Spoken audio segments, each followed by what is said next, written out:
and welcome to New Foundation Unity. This is our fourth class. Anyway, it's next in the series on the mystical experience. It's a kind of unusual lesson this evening for a number of reasons. And in just a moment, as I wait for one of my guests to arrive, we'll begin by asking people who are watching if you have a comment or a question, to please call in at 816-301-6304. If for any reason you are having difficulties with the broadcast, technical difficulties, email Mark at truthunity.net. I've talked to him this evening. He seems to feel it's coming through just fine. Also, for those of you who have missed broadcasts, it is, or at least some of the lessons are already archived. And I know you have been asking me about that.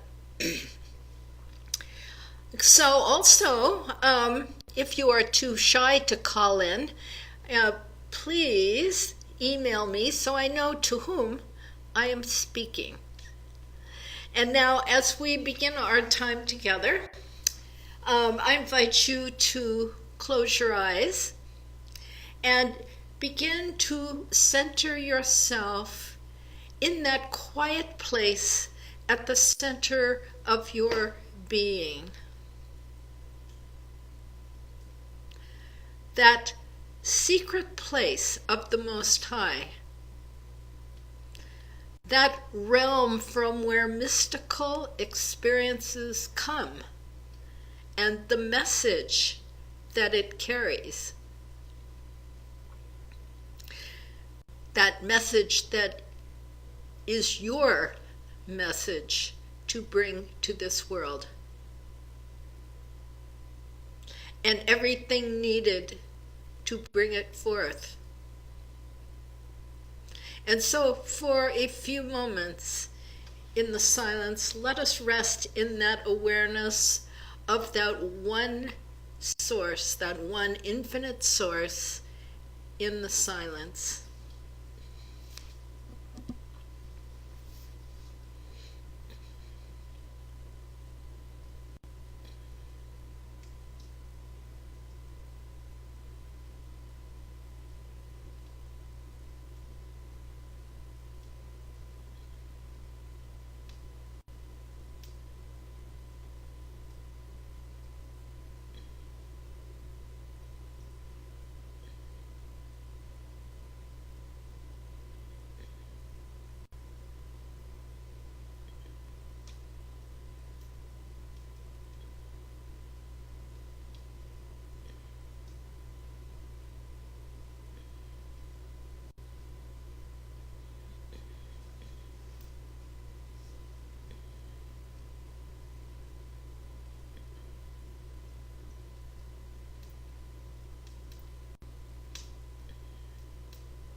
And now, as we begin to return our attention to this time and this place, we give thanks that we have free and open access to that source, the all-providing source of divine ideas and all things necessary to bring them forth. And for an awareness of that truth, we do give thanks in the name and through the power of the Christ that lives within us all. Amen.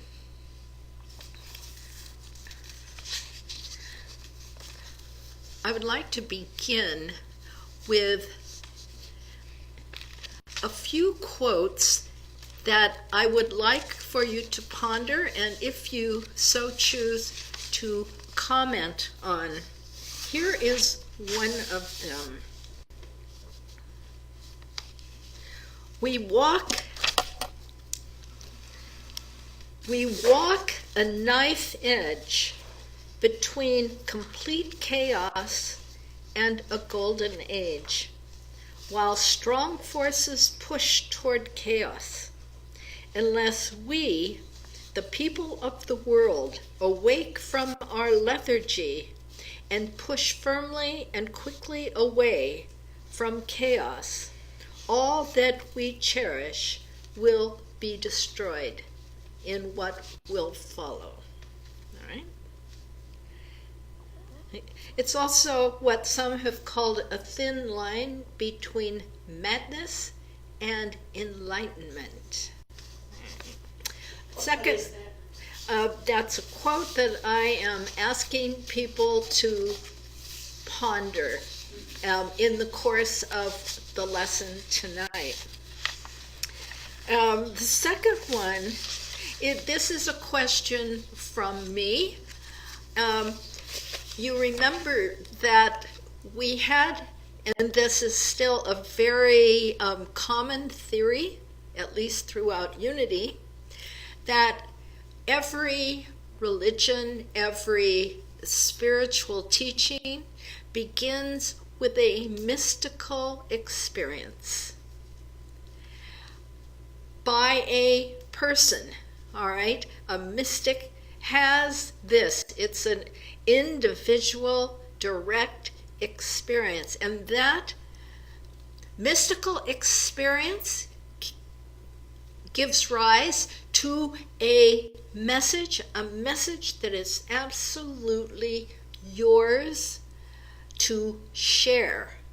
It's not a message for just you. It's a message for the good of the whole. The third one is, and the reason I'm pointing this one out is because I think tonight's example may be an exception. But as a result of a message that needs to be shared, my question to you is, do we have to have an organized movement to spread it? Because what has happened to other movements that I am familiar with is that very quickly the relationship between the message and the movement that is begun to support it then begins to get reversed, so that the organization becomes primary and the message secondary. And as that movement becomes larger, it becomes a machine and eventually a monument, something that is crystallized, where there is just that the founders or the person or the message that started it is simply a symbolic token that gives legitimacy to what that movement is now trying to do. So my question is, because tonight we're going to have an example of someone who had great influence in the world, but had no organizational backing For sure, she had volunteers who sorted her mail and made sure she got her mail. But other than that, there was no money to take in, no numbers. It was a message of truth, in this case, a message for peace that spread from one person throughout the United States, at least throughout the United States. I don't know how far beyond the United States it went.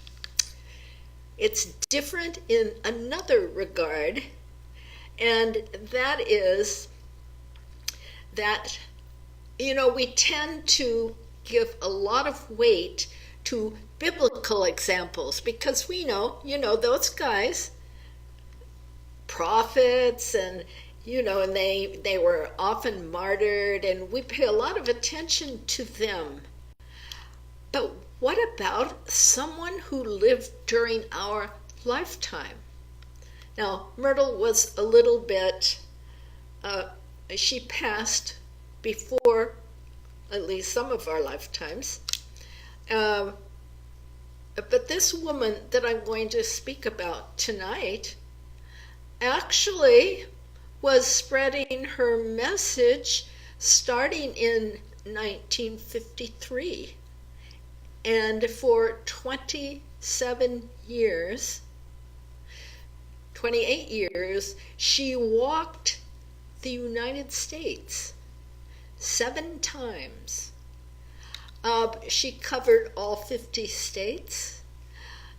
She got rid of her personal identity because she wanted to give attention to the message instead of to the messenger.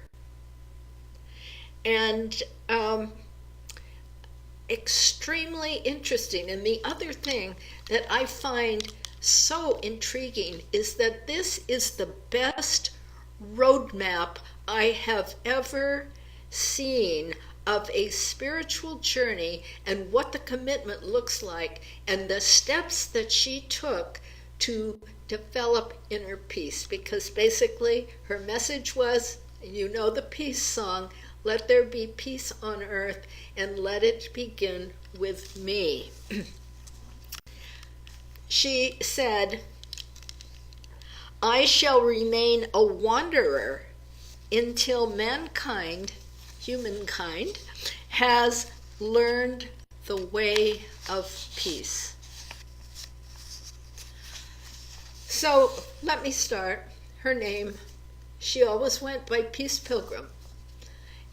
Her name, Peace Pilgrim, was written on the front of her, it was basically a tunic over a sweatshirt with some slacks, and underneath the slacks some shorts if she felt like she wanted to take a swim along the way.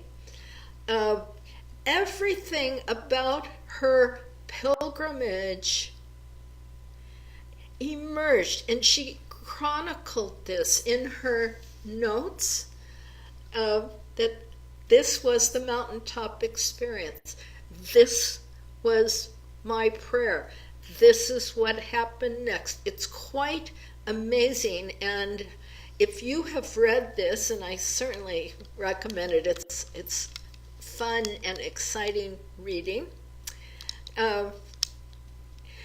You will think you're reading something out of mythology. You'll think you're reading about a traveling angel.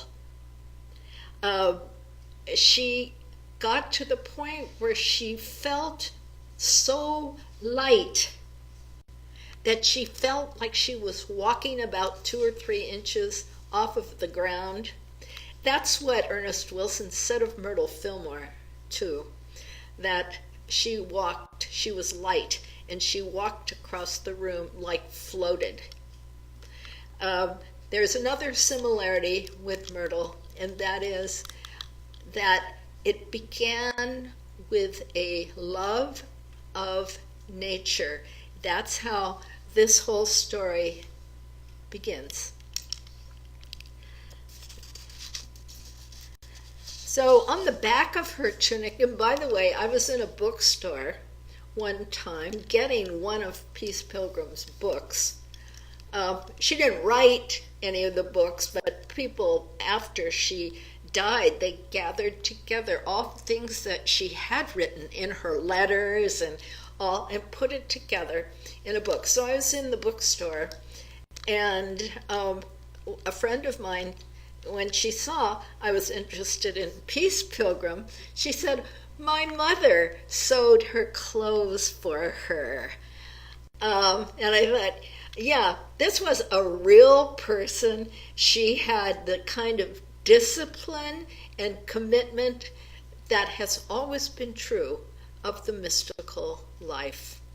So let me start with the initial experience. She said that her search began in high school, and it always begins like this, that at some point of readiness in your life, you will have the question, why am I here? What is the meaning of my being here? And sometimes you may have the feeling there's more to life than what I'm presently experiencing. So God, if there is a God, where are you and what are you? And that kind of thing. For her, that started in high school. And like most of us, she read books, she asked other people, and found no answer. And so she went for a walk in the woods, and then kind of slept on her question, and there it was. Go within. That's where you will find God. Now, there's absolutely nothing new that she discovers, except that she actually practiced it. It's amazing. She said, many profess Christianity, very few live it, almost none. And if you try, you are considered crazy. The world is equally shocked by those who repudiate Christianity and those who practice it. How true, huh? How true. So she went within, all right? That was the beginning. But, so you go within for a while. And then what is the next step?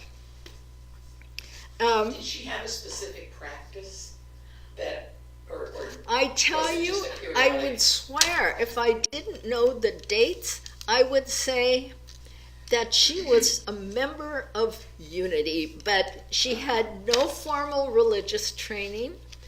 Every time I read something and, it talks about the Christ consciousness and these terms that, as far as I know, Unity uses for sure.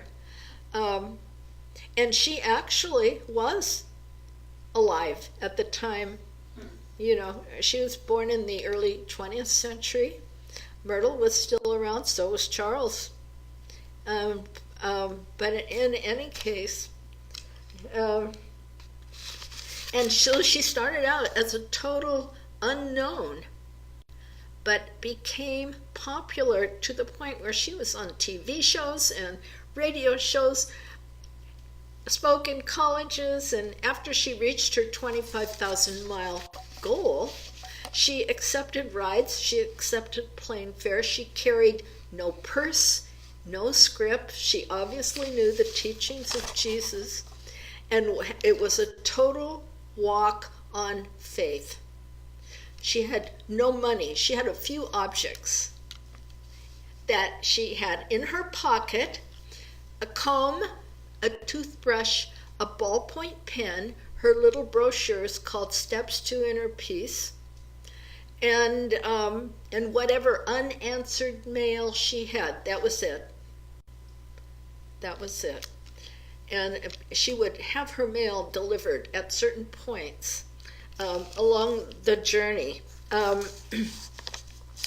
So it was that really simple message of Jesus: overcome evil with good, falsehood with truth, and hatred with love. All right. Well, she not only believed it, but she actually lived it, and she gives us the steps as to how that came about. She appealed to very diverse groups, everything from Catholics to the Theosophical Society. She would be called in to give lessons in churches. And so I'm thinking she kind of met up with Unity at some point. All right, so after that night where she went for a walk with her dog and pondered her question deeply about what is God, and woke up in the morning with the answer was through the still small voice. All right. And the next step was, she said, I looked at a tree. All right, because, God as a principle. Now, this is a kind of abstract thing. She said she had understood God as love. She had understood God as compassion. Different aspects of God, but in terms of an omnipotent presence that I could go anywhere and that presence would be there. That was a big change in how she thought about God. And she said, look at this tree. No human could create this tree. It was funny, on NPR today, I was listening to how people are trying to create artificial everything, including plants.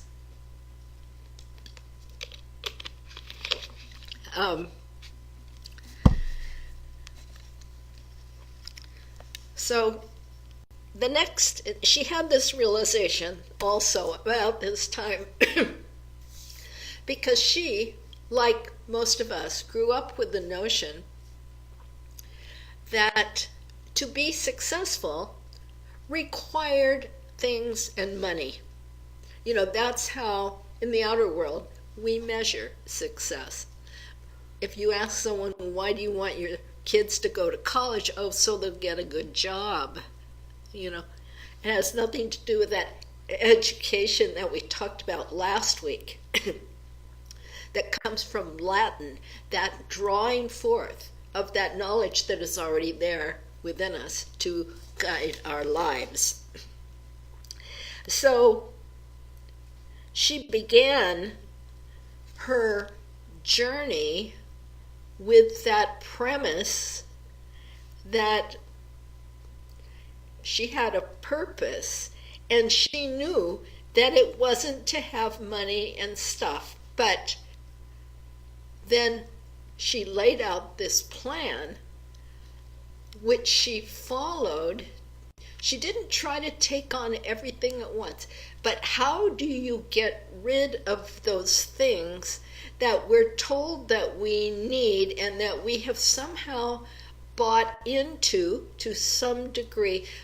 How do we balance this notion of a spiritual path with all this stuff that is pulling us off that path? So again, she went for a walk in the woods. Okay, this sounds so much like she walked all night in the woods and prayed all night. Prayed by a moonlit glade and said, please use me. Oh my. That is the point of no return. If you ever have the courage to say, I want to know what God's will is for me, watch out, because you will be told. And people are afraid to say that because they might end up cleaning toilets in Tibet. All right. And she said, a great peace came with that answer, because then it wasn't like she had to make these choices, that she had turned it over and she was going to be an instrument for God's purpose. And she said, I began to live to give what I could. So every situation she came into, she would say, do I have something to give here? And if so, she would do that. She knew after that all-night walk and prayer that her life work would be peace, not just inner peace, but peace amongst individuals, peace amongst nations. And she discovered that there was a difference between willing to give your life and giving your life. Oh, yeah. Yeah. That's true. And she took 15 years to prepare for this pilgrimage. All right, so I'm going to just describe to you some of the elements of this.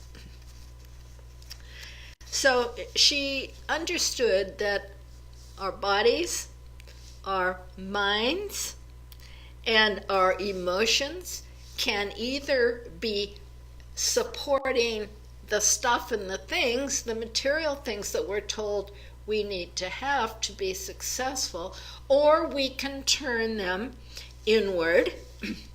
And in that way, we can have partial control, and gradually increase the control as that inner world becomes livelier.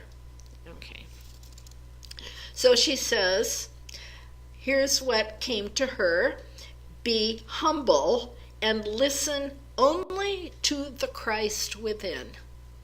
All right. Listen only. That is the only teacher.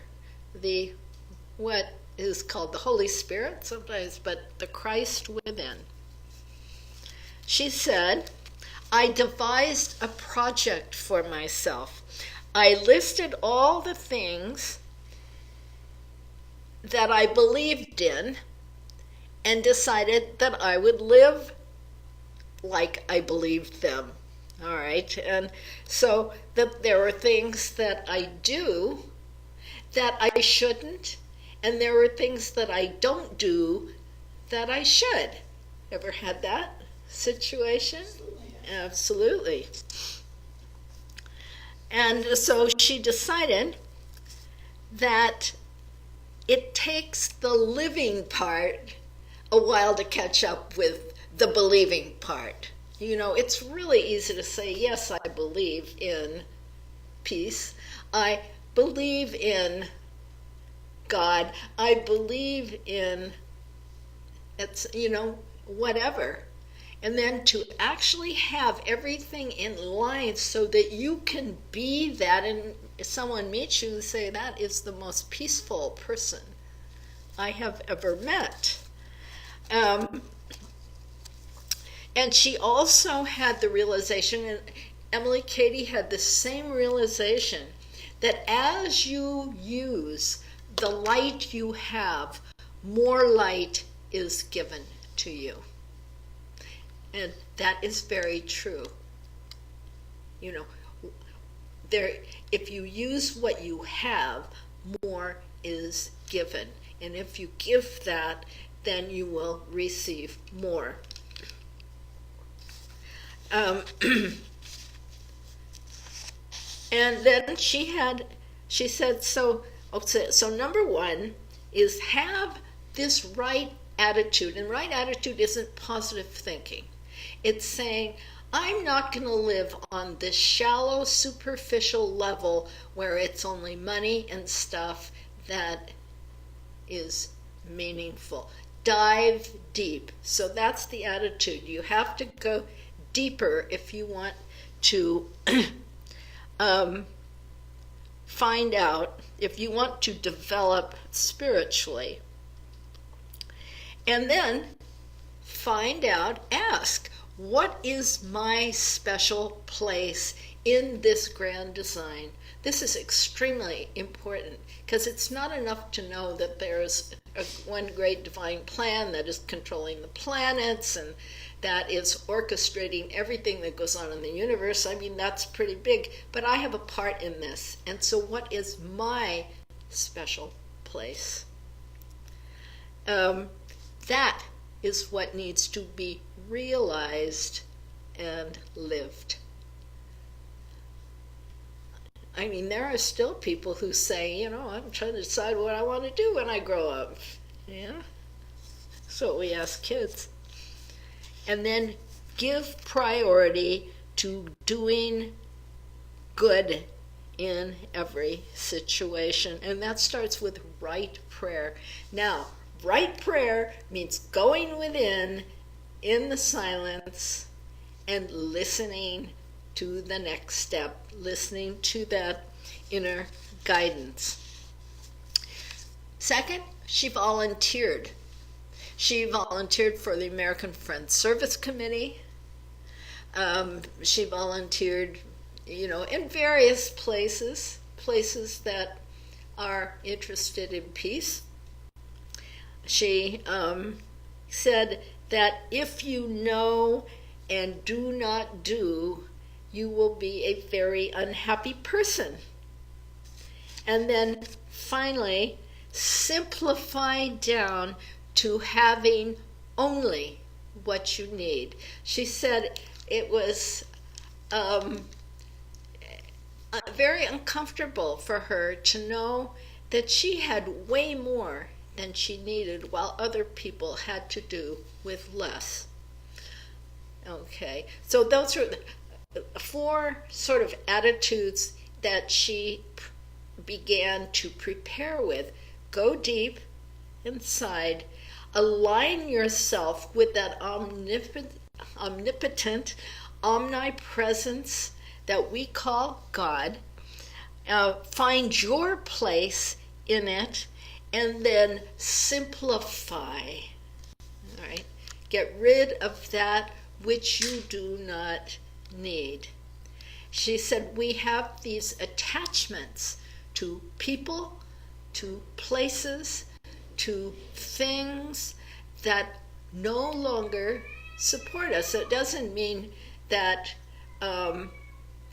you have to be hateful about it, but you have to graciously let things go that do not serve.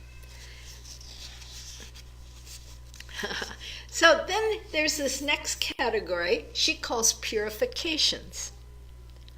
Oh, the coffee lovers, they really get it at every stage. She said one day she was drinking coffee and she looked at this empty coffee cup and thought, I am a slave to coffee. It's what gets me going in the morning.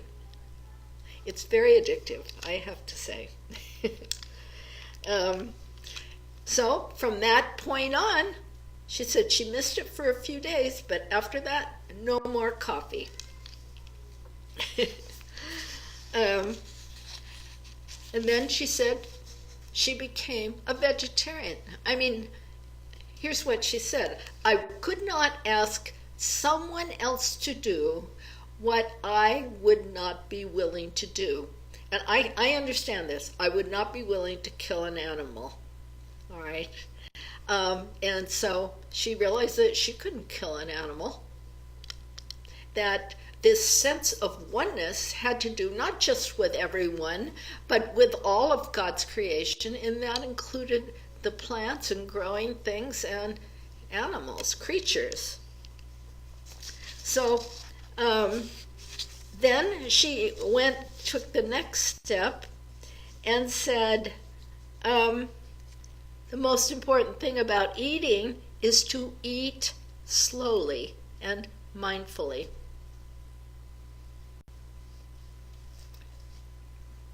Then you have to purify, this is her next step, purify motives. If your motive is self-glorification. That is, if you're doing something, even though it's a good action, what is your motive for doing it? Do you need appreciation? Or are you doing it as an act of service that is going to uplift the good of the whole? We all have some mixed motives, at least at the beginning stages. And even if your service is good, a wrong motive takes away the good result. And we often don't understand our motives. Then she has something, next category. So first we had the preparations in the form of, developing certain premises. Then we had the purifications. So we purify the body by getting rid of all these, meat and coffee and etc. And then we purify our motives to make sure we're doing something as a service for good. Now, we can't serve two masters. And then comes the relinquishments. This is much harder. She recognized that we have two wills within us. We have self-will,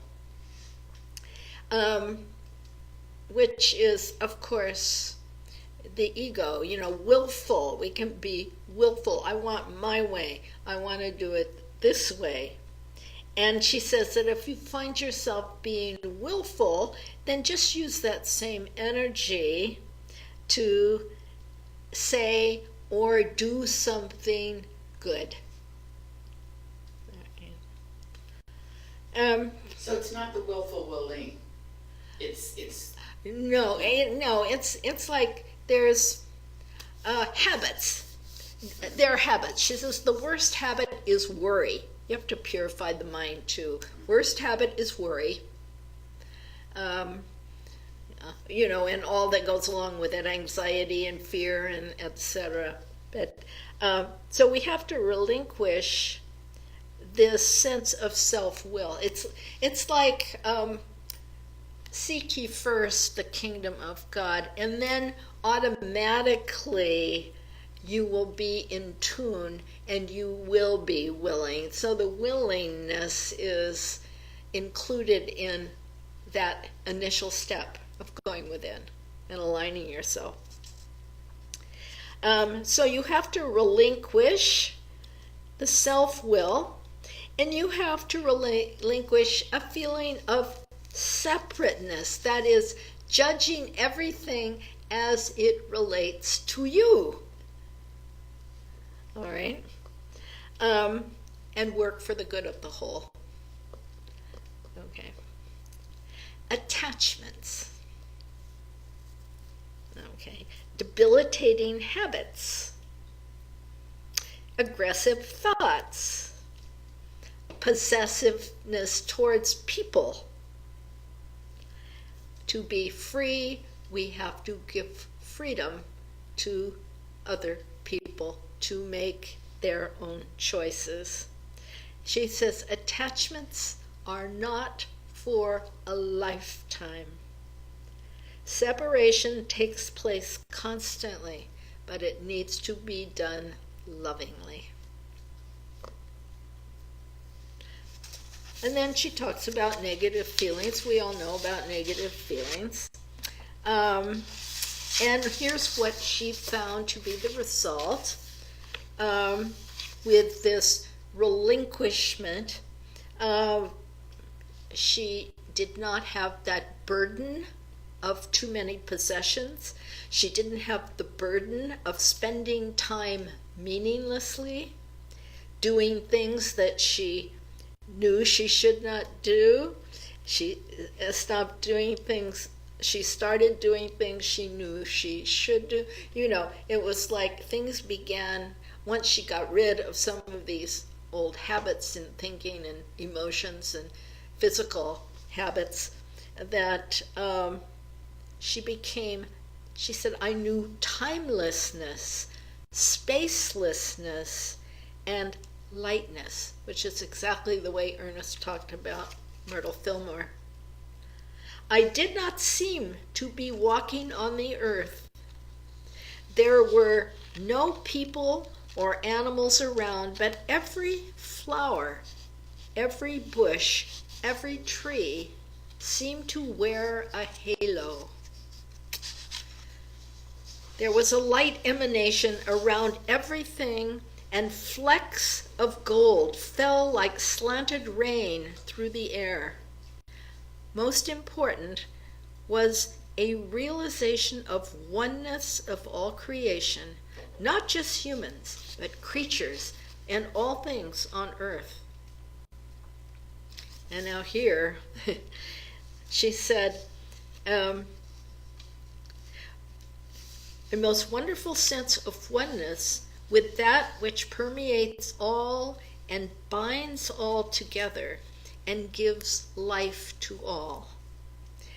I never felt separate after that, and she wanted to stay there for longer and longer periods of time. And then one day, here she is again, up on the top of a hill, going for a walk. And she's high up on a hill, and it seems metaphysically significant that she was high up on a hill in rural New England. And she said, I had had the thought that if I could remain in that state, in harmony with all that is, I could be more useful. Oh.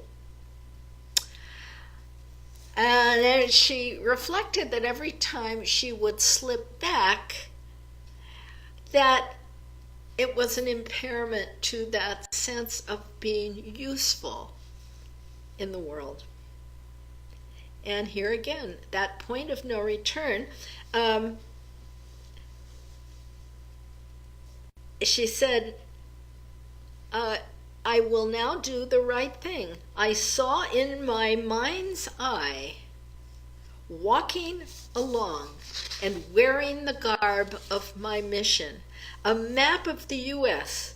with the big cities marked as though someone had taken a crayon and marked a zigzag line across coast to coast and border to border from Los Angeles to New York. It was a vision of the whole first year of her pilgrimage, which began in January 1st, 1953.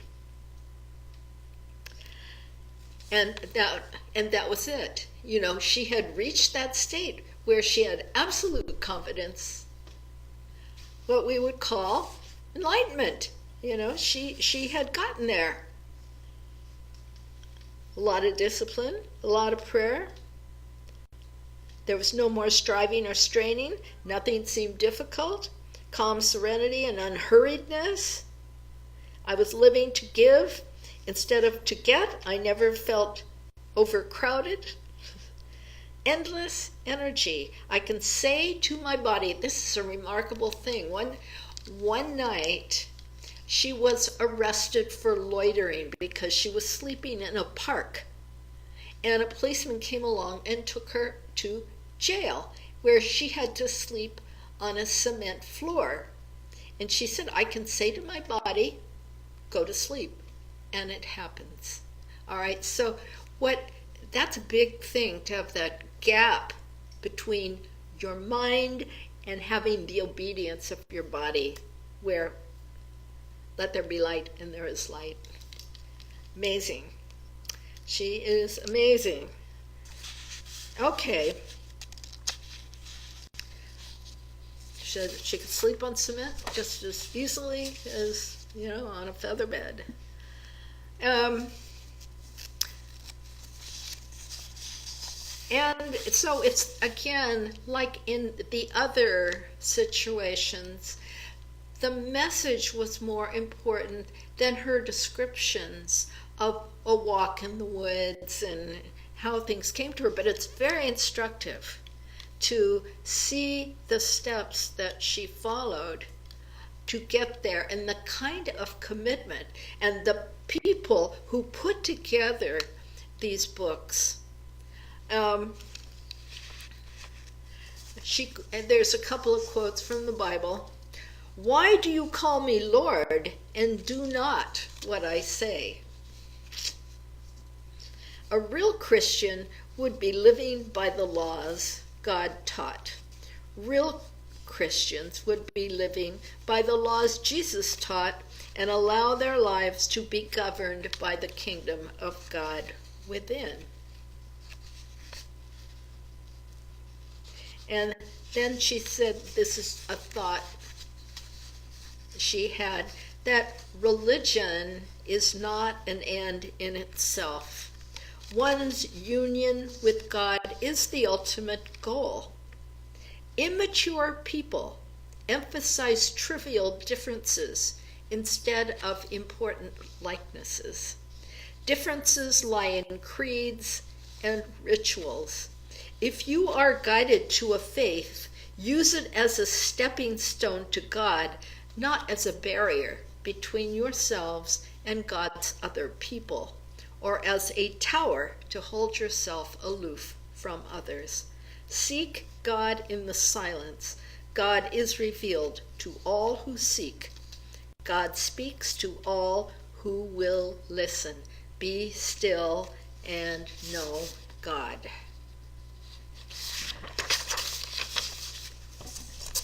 So that's her journey. I've known a few people who have actually seen her. This woman who now lives in Wichita said she was a little girl that Peace Pilgrim came by. Oh, she was no, a friend of Janet's. Yeah, no, that would be cool.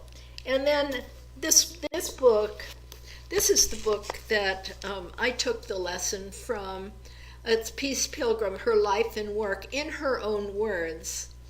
And she said, and I find this amazing because I find it to be true, that when you are truly doing something you love, you have more energy. You do not get tired. You do not run out of energy. It's not like hard work. That is something that I know experientially that doesn't happen. And if you're stuck in a job or a situation that you don't like, it drains your energy because it's preventing you from giving from within yourself. This is an amazing book too. And by the way, anyone who would like to call in, 816-301-6304. If you have met Peace Pilgrim on her journey, she was killed instantly.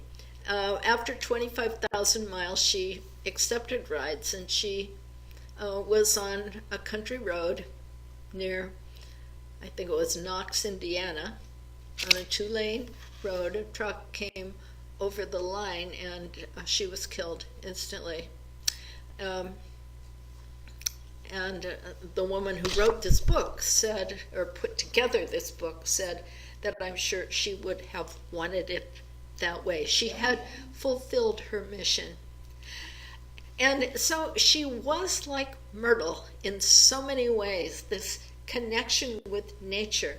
Like when Myrtle, How I Found Health, here it was the worm that let her know that the worm had intelligence and I had intelligence, and that was our connection. It's just that I had more than that worm.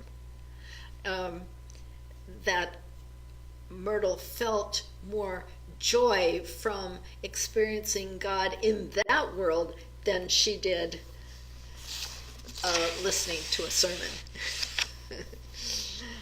This was even before she had had that experience at the lecture. Okay.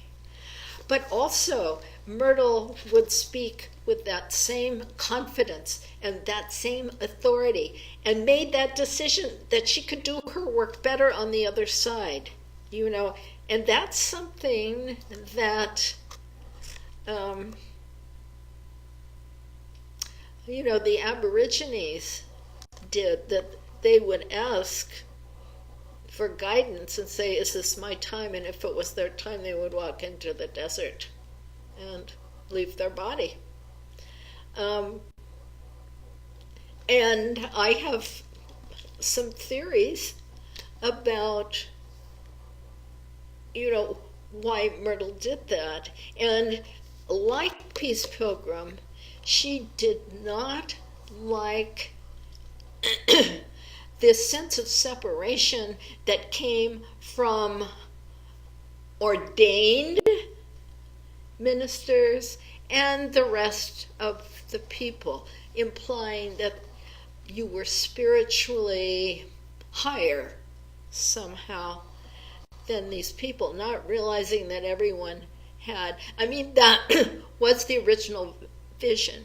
And in 1931, from 31 to 33, there were, they decided that even the few that had been ordained before, that they shouldn't do any more ordinations. But they began in full force in 1933. The reason they stopped them was they realized that the people who became ministers had no desire either to minister or to teach. How well I know that from, people just want the reverend or whatever. So wrong motive. And so I think that Myrtle, she was not aggressive and she wasn't resistant, but if that's the direction unity is going. And here was this woman. I don't have this book with me because I left it at the UPS store. It's a booklet. It was her memorial service that Ernest Wilson gave. The most incredibly beautiful memorial service. These are all things you wish that someone would say about you, But that. That he did on Myrtle? Or? Yeah. And I was going to make a point about that. But that she knew when she had stayed too long. She knew when her mission had been fulfilled. Just like there was an intuitive knowing that for Peace Pilgrim there would be no difference between what she called life and what we call death. It was just a very effortless slipping into another dimension, is what it sounds like. Because of where she was. She was already living in this etheric realm most of the time. But as she ended up being widely known, she was thought to be sincere and warm-hearted and funny, and made me wish that I had met her in one of her travels. But she wanted no followers. And there were people who would get attached to her. They'd write letters and she would always write back. Another similarity to Myrtle. And one time this woman, Cheryl Canfield, said, do you want any disciples? She said, no, it's dangerous for someone to follow another. So, no, she did not want any disciples. And like Jesus and like Myrtle, perhaps, found it necessary to go away so that everyone would find their own way. The original teaching of unity, the purpose stated in every Silent Unity column, to lead people to the still small voice within them. That is your only guidance. So, whether she actually encountered a unity church somewhere along her travels, I don't know. But there's so many similarities. And the big difference, I feel, is that she knew exactly, step by step by step, what to do, and she wrote it. She wrote it down, but we didn't know that until after this person put it together for us. 816-301-6304. Please call if you are listening, watching. Would love to hear from you. It's a fascinating topic. And if I don't hear from anybody, I will read you some of what I consider the most important quotes from this book.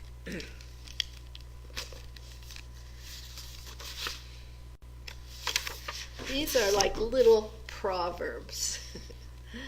All right. Does it say how these were, but I mean, these could have been sprinkled in letters? Yes, they. Somebody went through her letters, or she would write down essays, or she would do all these things. This was part of her preparation. Oh, preparation. Yeah.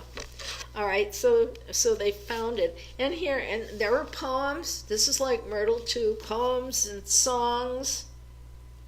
There are pictures of her. She started when she was about 50, and she walked for 28 years. And got stronger and never got tired. She ate when she was offered food. She slept when offered a bed. Carried nothing with her except those few personal items. And here was the ones that I'll read you a few that I have starred. Your divine nature is there from the beginning of your evolution in human form. It is the real you, but in the beginning it is unawakened. We can believe through having been taught, but we know through having perceived or having experienced. Physical evolution takes place through adjustment to environment, while spiritual evolution takes place through obedience to God's law.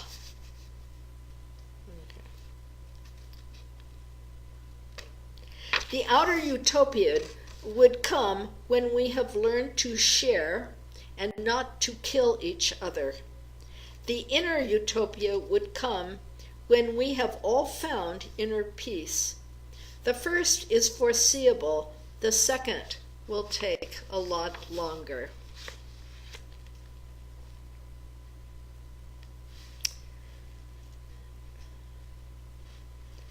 Some spiritual truths can be intellectually understood.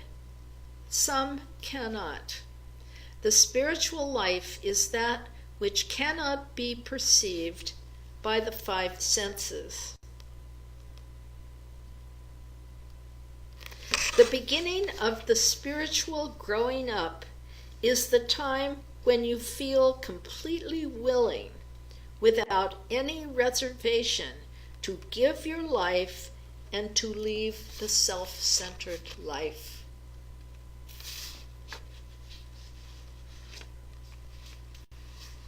I mean, these are all good, but I've just starred the ones that, that seemed most meaningful to me.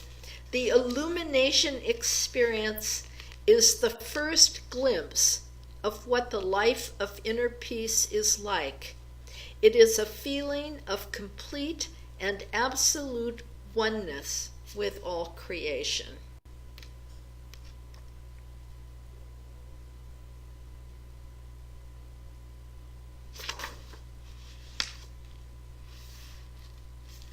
After finding inner peace, you feel plugged into the source of universal supply, which is what I live on.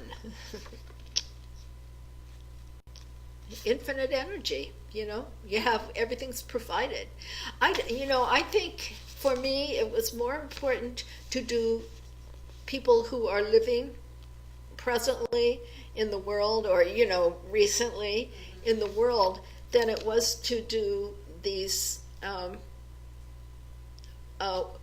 ones who lived in convents, and where you would think they didn't have the same struggles, although they did, but they didn't have to think about giving up possessions because that was already done, and then the church or the huge organization supported them for their sustenance, right? There is no glimpse of the light without walking the path. You can't get it from anyone else, nor can you give it to anyone else.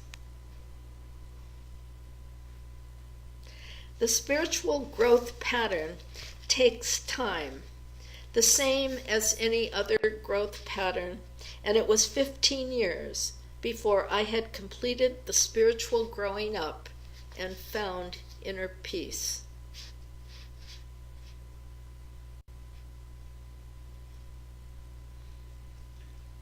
With inner peace, you feel plugged into the source of universal energy, which is what I walk on, she says. Anyway, you want to say something? Yeah. What did she do before she took off? She grew up on a chicken farm, all right? And then the only other biographical information that I got was that she worked in a 5 and 10 cent store. This was as a summer job when she was in high school, and had some experiences where she had the opportunity to forgive and to heal some relationships, that some people that she had unknowingly offended, some cases of jealousy.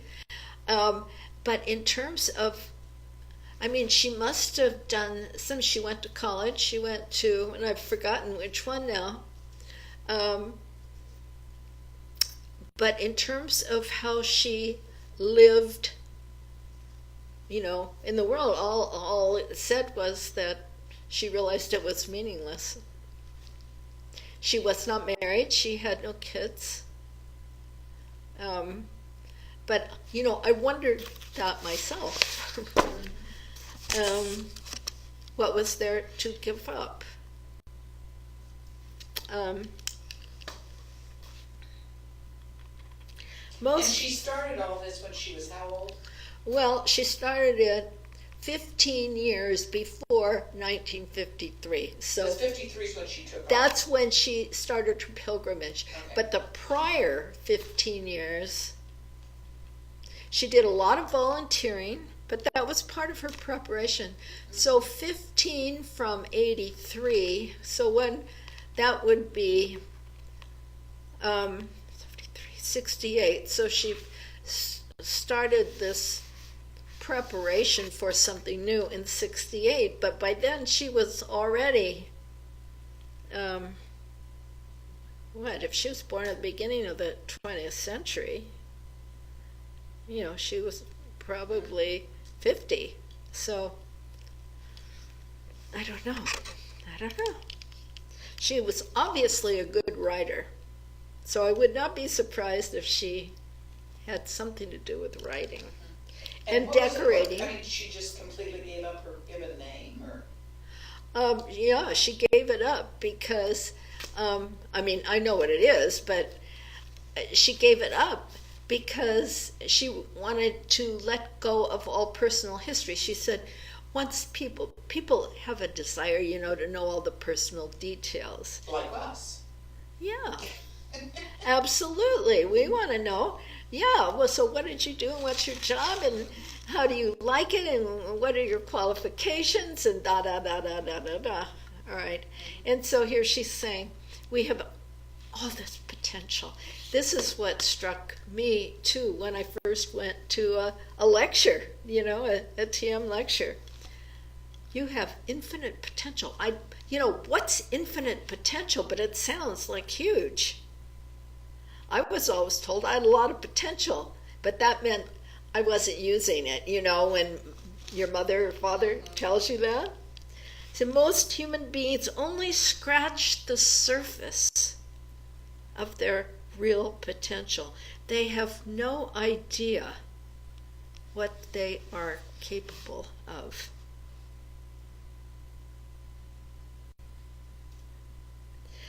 When you have come through the spiritual growing up, you discover that learning and growing do not cease. They continue harmoniously without struggle. Now there are 3 different sections of these, and so there are others that they're choice. What's the other book called? This book is called Peace Pilgrim, Her Life and Work in Her Own Words. And This one is called Peace Pilgrim's Wisdom, a very simple guide compiled by Cheryl Canfield. Okay, so these quotes, and it goes on. And then each section will give her, here she's in Oregon, Canada, Cascades, oh my. Now, section 2 of the quotes, peace. She said, peace is more than the temporary absence of war. It is the absence of the causes of war, which are so much still with us in the world today. Oh yeah, we know that. Only as we become more peaceful people will we be finding ourselves living in a more peaceful world.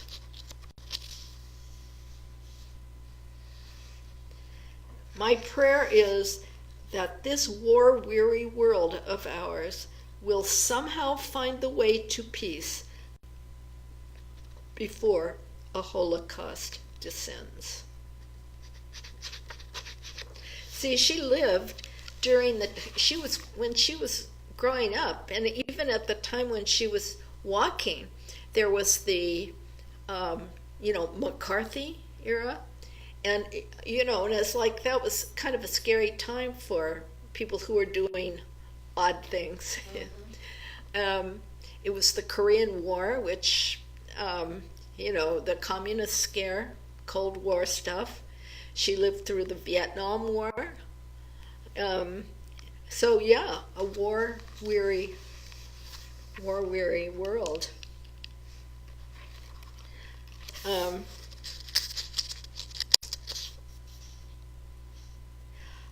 Peace and freedom, these things shall be.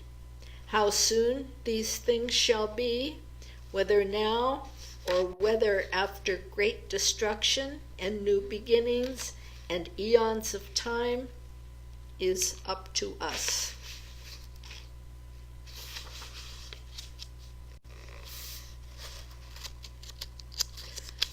This is one for our society right now. We people of the world need to learn to put the welfare of the whole human family above the welfare of any group.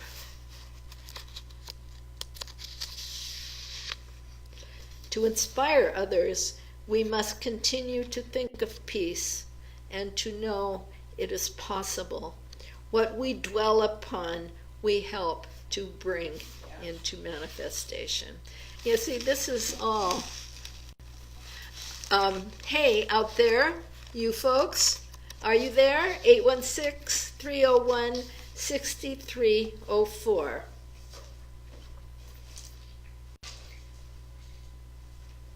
And just listening to the people who think that security comes through guns.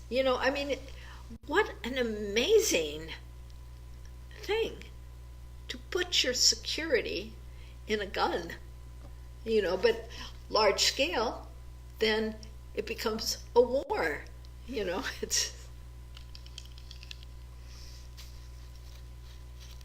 Today when I was listening to that, I was thinking, really, has it come to that?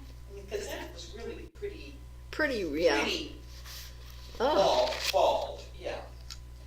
Well, as she's saying, it's the greed. It is the greed that distorts the values to the point where, life, liberty, and the pursuit of happiness has taken second place to the kind of security that is not real security. Yeah. In our immaturity, we want at the same time peace and the things which make war. Oh yeah.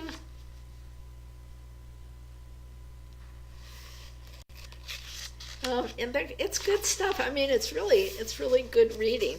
Now,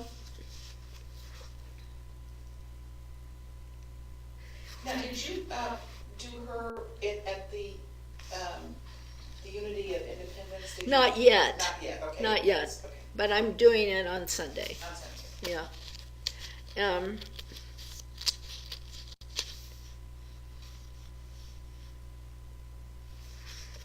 She says, at this moment in history, I feel that and she's talking about, well, it would have been the 60s, right? The Vietnam War.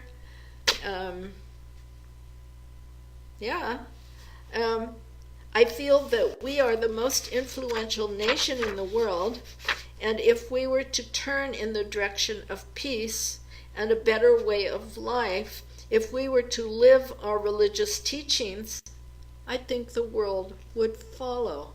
Interesting thought, huh? And then the last section here, this is an interesting one too. She says,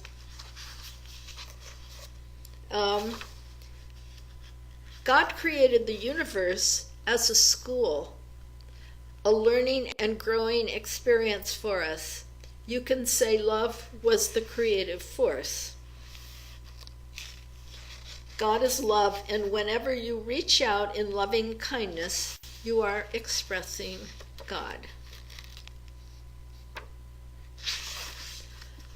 Yeah, I mean, and here's one I've circled. So, those who feel hate and fear are out of harmony with God's will and are likely to have difficulties. There are two things that remove fear from your life.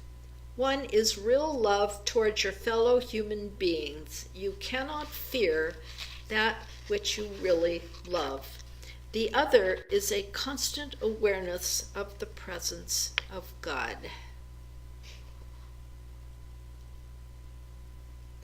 Knowing God is not reserved for the great ones. It is for the little folks like you and me. God is always seeking every one of us. I like that one.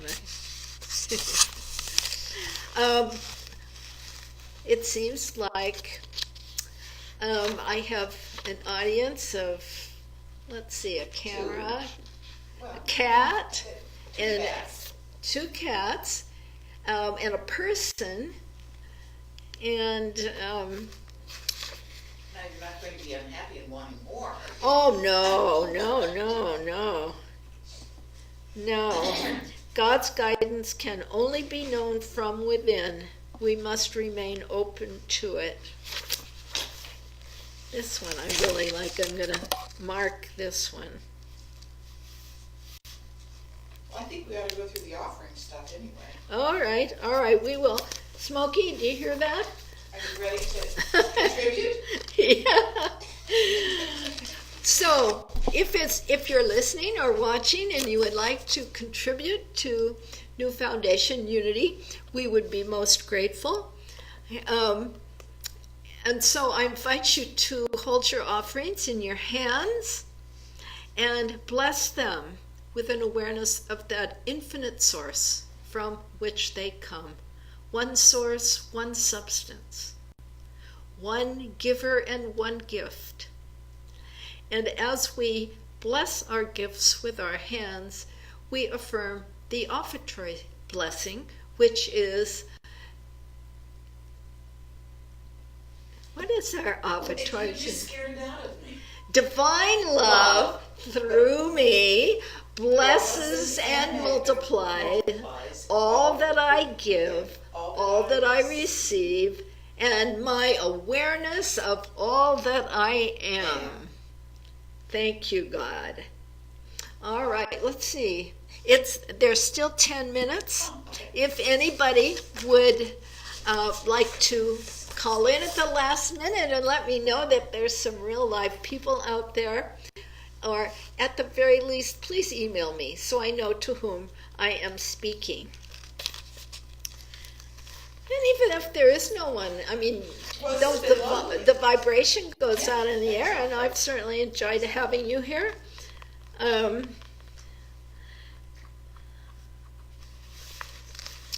She's really inspiring. She is very inspiring. And I think you're right about having her be in more or less the same time period. Yeah. Makes it more real. real. Yeah. It does. And then and you say, oh my God, that could have been any one of us.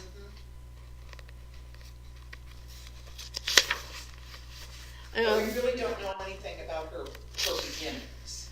Except that she's of German descent. And she lived on a chicken farm. She was born and lived on a chicken farm in New Jersey, rural place. And I guess that's where the love of being outside and that. No, I honestly don't. I mean, I looked it up on the internet and they didn't have much. And that's because she didn't think it was important. She didn't care if people remembered her. She just cared if they took her message and saw the importance of it in changing this, as she said, war-weary world. But it's interesting, if there hadn't been the disciples that we assume more or less against her will, or at least her expressed wishes, took her, what she had to offer, and publicized it. Yeah, and there was like a little headquarters, Jim. Oh. Good evening. Hello. Is this the class? Yes. The Truth Unity class? I'm calling. Yes. I'm calling from St. Benedict's Abbey, and feeling very spiritual. So I hope it's been a good class. I wasn't able to tune in. Oh! I thought you were calling to make a comment or ask a question. We're just finishing up.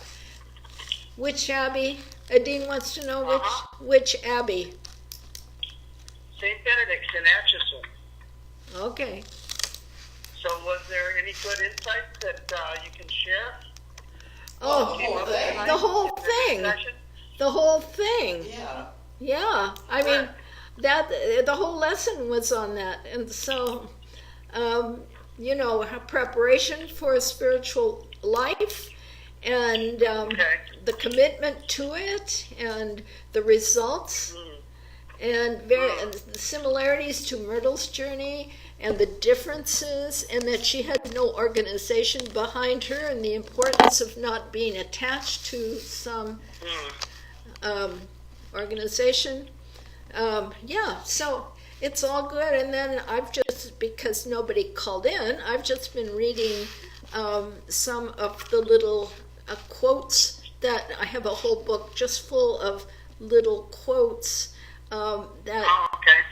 that were found amongst her letters. She wrote letters to people, and people wrote letters to her. So anyway, that's sorry you missed it.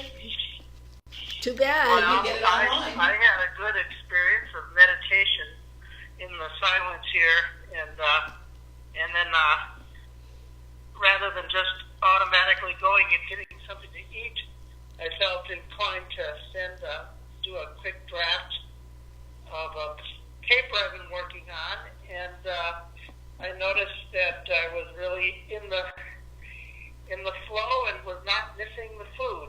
Oh, well, you must have been receiving the broadcasts. On your teeth. Yeah. Yeah. Yeah, it was nice weather. Not Yeah.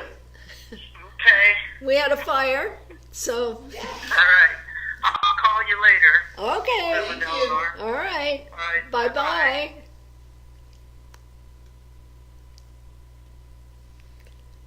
Okay, so anybody who actually watched the broadcast, if you would like to call in,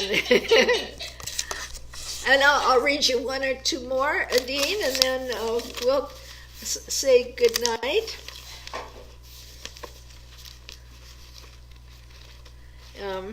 Let's see.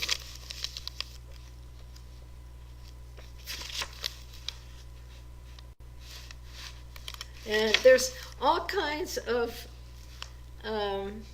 she's got a little essay on so many things, on religion, on death, the power of thought.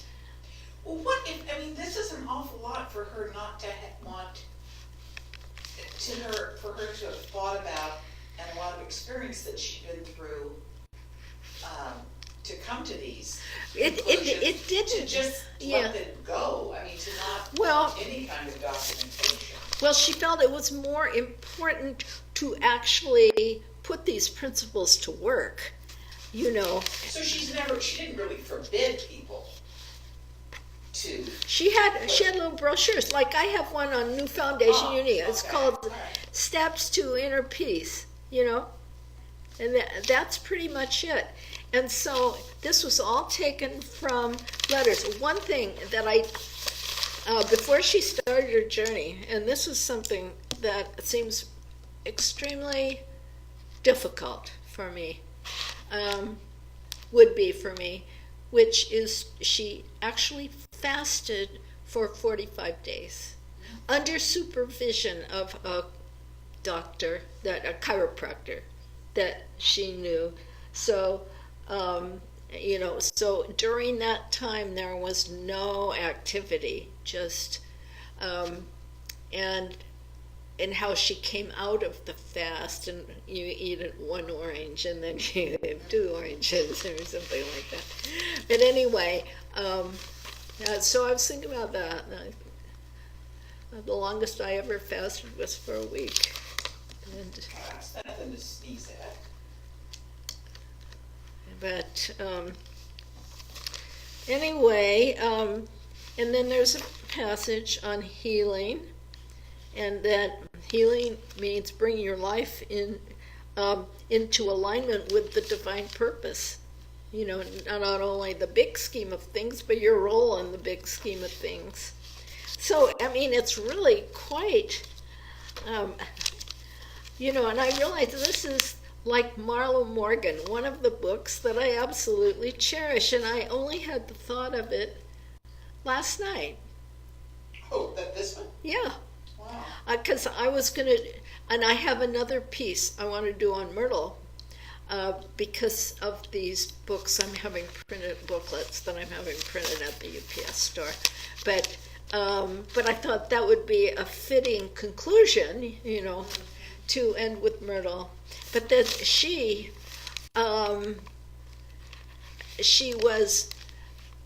like, although Myrtle didn't talk as much about how she did it, she just, you know, went about living it. She wrote lots of poems and lots of pieces. She wrote letters to God all the time.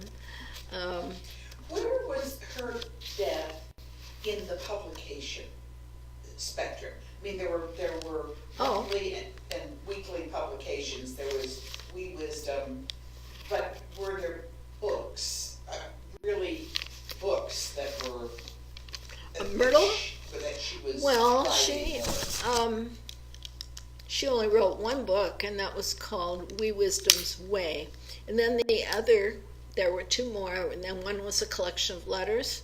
You know, somebody just, I mean, there's hundreds of them, but somebody put the ones they thought were the best ones into the book called Healing Letters. And then there was one that was a series of essays called How to Let God Help You. But the one she wrote was called We Wisdom's Way. And it was Wee Wisdom was the children's magazine that, but she would have these inspirations and these times of guidance that she would follow. But her interior life was not as, I mean, this just seems like she's laying out a whole scheme of how to do it, how to do it, and then demonstrating it through her own life. So it's remarkable. And then I start thinking, gee, I have too much stuff. I used to. And you do really well. I mean, yeah. As far as basic human being or Western human being. I'm definitely not as burdened as some, that is for sure. But it's interesting. It's interesting for me to find which of these things really resonate as important, and what does it actually take to go through the eye of the needle, when to stop being John the Baptist, the one who knows the way and shows the way, but who actually has to surrender and be led by the divine, That's kind of where we hover a lot.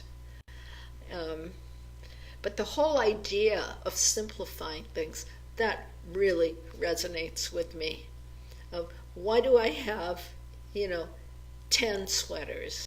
Why don't I? And now, to pare things down according to the need.